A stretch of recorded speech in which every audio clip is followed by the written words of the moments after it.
Ako po si Pastor Second Lieutenant Camilo Epidines, Philippine Air Force. 64 na taong gulang, may 5 anak at kasalukuyang nakatira sa province ng Nueva Ecija. Pagkatapos kong magretiro sa serbisyo, nagja-jogging ako, nagbabike, nag-walking sa umaga. Itong 2016, bago mag-2016, December, naramdaman ko na parang hindi ako makalakad. Kaya ang ginawa ko, dahil Pasko noon, nilibot ko pa yung mga apo ko dito sa Cabanatuan. Pagkatapos noon, habang naglalaro sila, doon na lang ako sa sasakyan, hindi na ako makalakad. Kaya hanggang sa umuwi kami ng bahay, hinintay ko na lang sila sa sasakyan. At nung dumating sila doon, umuwi na kami. Sabi nung doktor, nagkaroon ako ng rayuma. Tapos yung sa kidney, sa prostate, marami akong sakit. Ang recommendation ng doktor dahil nagpapacheck up ako sa Baguio, nirecommend nila na for operation pero hindi ko naman kaya at wala akong budget. Sinabi ng isang doktor na shockwave na lang. Kaya ang ginawa ko, nagpa-shockwave ako. Parang nararamdaman ko hindi na alis yung shockwave. Kapiling ko po ngayon ang retired Air Force Second Lieutenant na si Camilo Epidines. Happy healing morning po. Happy healing morning, Doktora. Kayo po ngayon ay pastor na. Opo. Ano po itong inyong grupong pinagpapastulan?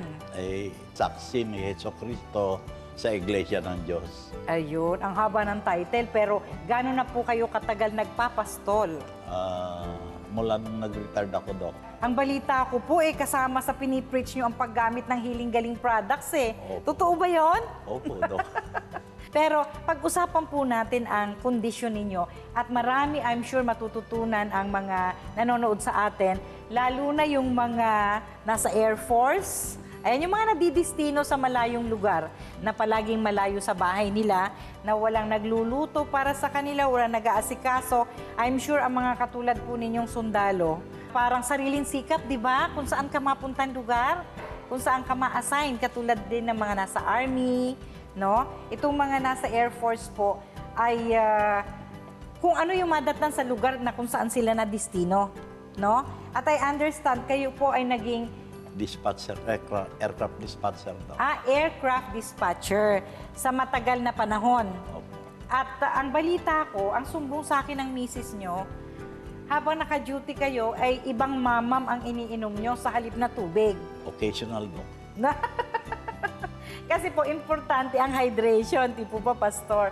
Pero, aaminin nyo po ba ang isinusumbong ni misis na may brand ng rum na paborito ninyo dating minamamam at saka beer?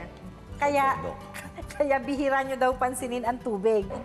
Okay, pinag-uusapan po natin ito, mga kapatid, para magsilbing aral, no? Itong mga naging komplikasyon po ng accumulation ng uric acid sa katawan ni Pastor na hindi niya pinapansin noong una na siya po ay nasa serbisyo pa. Di po ba? Kasi malakas ang katawan, machong-macho pa di ba? Until such time nang siya po ay umidad na ng kailan niyo po naramdaman ang pagsumpong nitong komplikasyon ng uric acid? 60s, Dok.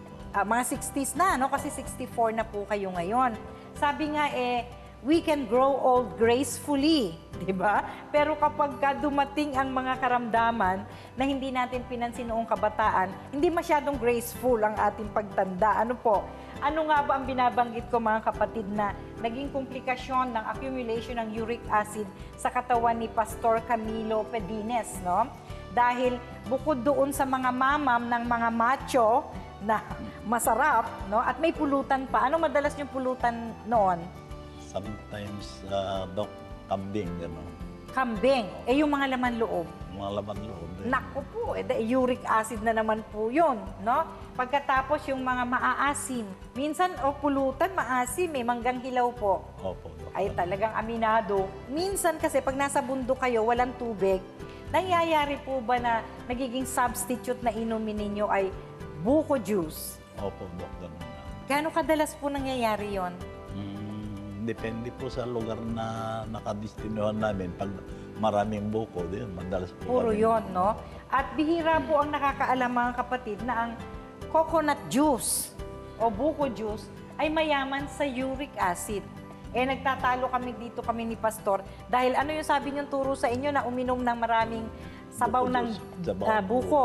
Opo. Bakit po? Nakakaalis daw po ng bato, nakakatunaw ng bato. Nakakatunaw ng bato. Opo. Pero tingnan niyo po, ang naging karamdaman po ni Pastor Camilo ay bato sa kidneys. Hanggang ngayon na dumating na po siya dito sa Healing Galing para sa gamutan, ay may kidney stone. So, hindi pala totoo yun. Yung kaiinom nyo ng coconut juice ay magtatanggal ng kidney stones ay mali. 'Di ba? Ang nangyari po, sa halip na i-flush out ang mga bato sa katawan, ay nag-accumulate po kayo ng uric acid. Kaya ang nangyari po kay Pastor ay bedridden siya sa loob ng 3 buwan. 3 buwan. Hindi talaga makatayo. Opo. So pinapakain po kayo sa higaan. At kahit na po konting lakad, hindi nyo ba nagagawa noon? Nitong mga bandang huli Lately na lang. Lately Pero na. talagang dati, dependent kayo kay misis na inaalagaan kayo. Opo, Dok. Pero nung panahon po na bedridden kayo, naisip nyo na ba bilang pastor na magre-report ka na ba kay Lord? Ano po ang naiisip-isip nyo lalo na pagka nag-iisa kayo o sa gabi na hindi kayo makatulog? Noon, Dok, talagang itinalaga ko na yung buhay ko sa Lord. Kaya lang, dinadagdagan ko rin yung pagpipray para sa ganun, magawa ko pa rin yung mga dapat niyang ipagawa sa akin.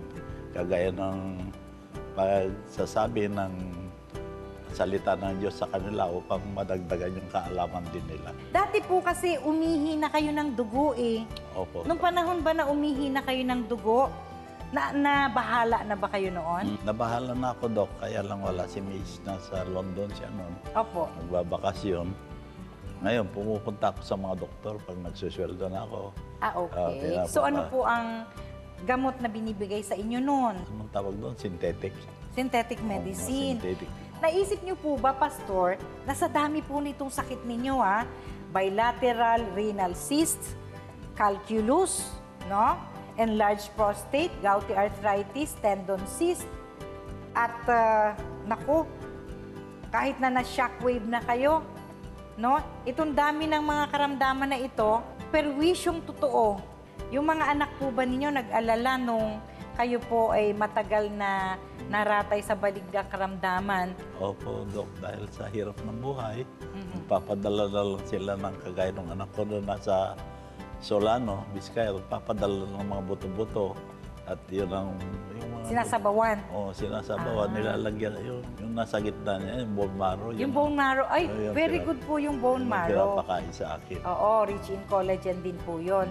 Pero yun pong dati na kakulangan ninyo ng tubig, tinuruan na ba kayo ng ating naturopathic practitioner sa Nueva Ecija na si Ate Seri ng Opo. hydrating diet? Opo, Dok. So ilang basong tubig na po ngayon ang naiinom nyo sa isang araw? Depende, Dok, kasi Yung litro? meron kaming eco bottle na nilalagyan ng maligamgam na tubig. At tinuruan po kayo mag-shake. Tapos sinishake namin. Opo. Pag ininom namin, masarap eh.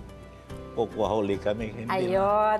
Yung pong kinukwento ni Pastor, mga kapatid, ang tinuturo ng Healing Galing, katulad si Ate Seri, ang ating naturopathic practitioner sa Nueva Ecija, dyan po sa Cabanatuan, na pag ang mga tao, ang mga pasyente po ay hindi mahilig uminom ng tubig, pinaaalog po namin yung tubig. Ang tawag po natin doon ay shaken Shake. water, no? So sabi ni Pastor, masarap. Masarap. At madaling malulon ang tubig kasi pinong-pino na po, no?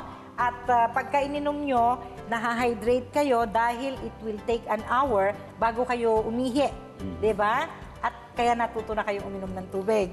Si Mrs. po ba tinuruan din? Opo. O kayo, si Mrs. ang nagturo sa inyo? Ha? Dalawa kami. Dalawa na po kayo, okay. And nakita po sa result na okay na po, wala na kayong kidney cyst, no? At yung dating puti-puti na lumalabas sa inyong ihi, ay nawala na. Wala na, Dok. Malinis na yung arenola pagka sa umaga.